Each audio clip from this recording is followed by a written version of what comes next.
एक गांव में कपड़े का बहुत बड़ा ताजर रहता था। आसपास के गांव के लोग उसकी दुकान पर कपड़े खरीदने आते थे। आसपास के गांव में कपड़े की कोई दुकानें नहीं थी, इसलिए कभी कभी सेठ खुद भी कपड़े बेचने जाया करते थे। एक बार सेठ गांव कपड़े बेचने गया था। वहां से लौटते वक्त वो एक दरख्त के नीचे आराम करने बैठ गया और थोड़ी ही देर में उसे नींद आ गई। जब वो नींद से जागा तो उसने अपने आसपास तोतों का झुंड देखा। सेठ इतने प्यारे तोतों को देखकर बहुत खुश हुआ। उसे तोते बहुत पसंद आए और उसने सोचा कि क्यों ना एक तोता अपने साथ ले जाऊं, तो घर के लोग तोते को देखकर बहुत खुश होंगे। ये सोचकर सेठ ने एक तोते को पकड़ लिया।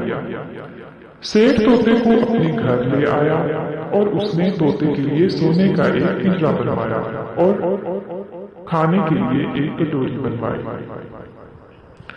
तोता सोने के पिंजरे में रहने लगा और उसे उसकी मनपसंद चीजें मिलने लगी। सेठ के घर वाले तोते से बातें करते, आहिस्ता आहिस्ता तोता बोलना भी सीख गया। तोते के साथ बातें करने में सबको मजा आने लगा। एक दिन सेठ को गांव से कपड़े के ऑर्डर आए और उसने खुद ही जाने का फैसला किया और तोते से बोला, तोते मियाँ, मैं तुम्हारे गांव जा रहा हूँ। रास्ते में तुम्हारे रिश्तेदारों से भी मिलूंगा। अगर तुमने कोई पैगाम भिजवाना हो तो बताओ। सेठ जी, उनसे कहना कि तोता भूखा प्यासा नहीं है और सोने के पिंजरे में रह रहा है। सेठ गांव चला गया और लौटते वक्त उसी दरख्त के नीचे आराम करने के लिए लेट गया।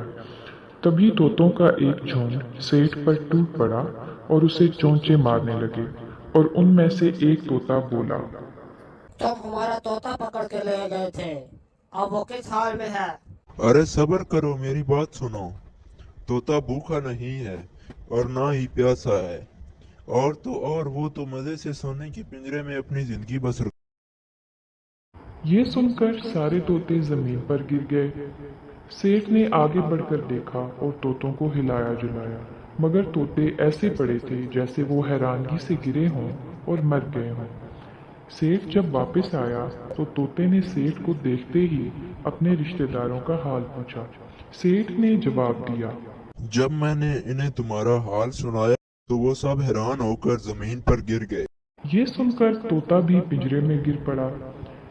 ये देख सेठ हैरान हुआ और पिंजरे का दरवाजा खोलकर तोते को हिलाया, मगर तोता ना हिला।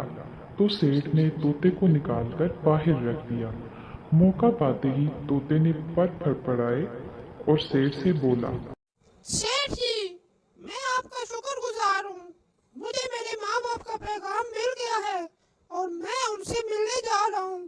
आपका पिंजरा भले ही सोने का था, मगर मेरे लिए वो जेल ही थी।